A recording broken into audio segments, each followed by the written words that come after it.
کراچی کے علاقے سراب گوٹ ٹاؤن اور آصف اسکوائر میں عوامی نیشنل پارٹی کے سینکڑوں کارکنان اور عہدیداران، سندھ کونسل کے ممبر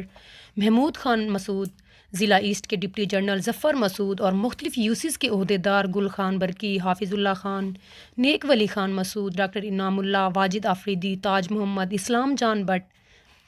ڈاکٹر راشد، حاجی بختاور شاہ، کلیم اللہ، واجد محمود جان،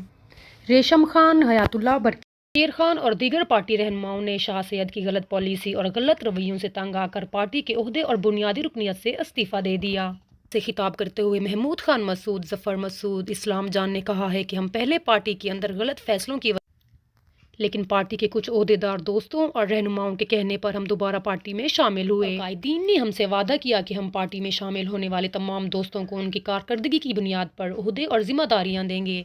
لیکن شمولیت کے بعد شاہ سید نے کوئی فیصلہ نہیں مانا، کارکنوں اور عہدیداروں کو سپورٹ نہیں کیا اور پارٹی اجلاس میں ANP رہنما شاہ سید نے شاہانہ کردار ادا نہ کیا اور پارٹی کارکنان کے خلاف اور عہدیداران کے خلاف نازیبا الفاظ استعمال کیے۔ نیشنل پارٹی سندھ کے اندر ایک مشکوک فرد کو ہمارے اوپر قابض کر دیا۔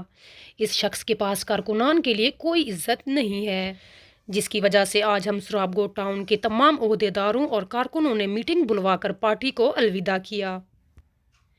اور پارٹی کے جھنڈے والے سٹیکر، بینرز، کارڈز اور ٹوپیاں جمع کروائے اور ساتھ میں یہ بھی کہا کہ اب ہمارا ANP پارٹی سے کوئی تعلق نہیں ہے۔ اس موقع پر پارٹی رہنماؤں نے کہا کہ جب تک شاہ سید اور اس کا مخصوص ٹولہ اس پارٹی میں ہے تب تک ہم اس پارٹی میں کام نہیں کریں گے۔